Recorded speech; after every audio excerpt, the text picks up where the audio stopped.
video, as promised, we're gonna go through a single family home. So, purchase price 600,000. Now, in the area where you're getting a $600,000 single family home, your rent might be a little bit lesser. So let's call it 2,700.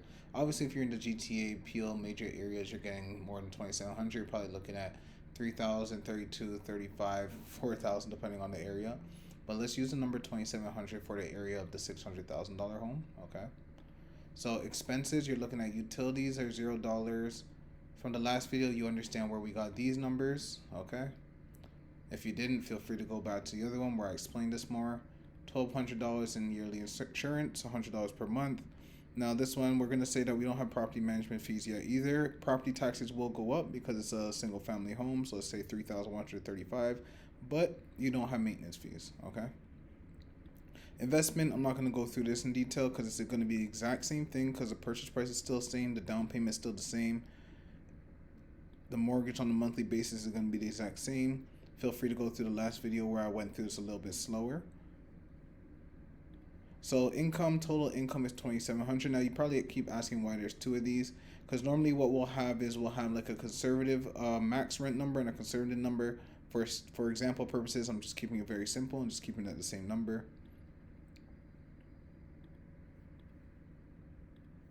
So we're going to be in a situation where the total income is 2,700, total expenses are 3,587. So you're actually negative 887 per month on this property.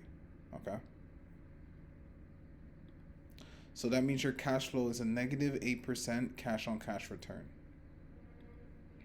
Now your principal, we're still at a 4%. We're going to be at a 4% because it's always the same amount put in, always the same amount annual principal being paid down. Like it's always going to be 4% here. So you're going to see on the last video and you'll see on the next video as well. And appreciation. So appreciation, we're going to say 7%. Some of these areas are giving you 11%, 13%. On standard in the industry, we always expect about a 4%. So I put it like right around, like we're saying it's better than standard, but we still want to be conservative. So 7%. So you'd be looking at 30% growth on appreciation on these properties based on the area. So your total ROI would be 26%, even with a negative 887, even with a negative 8% cash on cash, you're still having a 26% return on investment each year. In the next video, we'll walk through a double unit property, see what that looks like.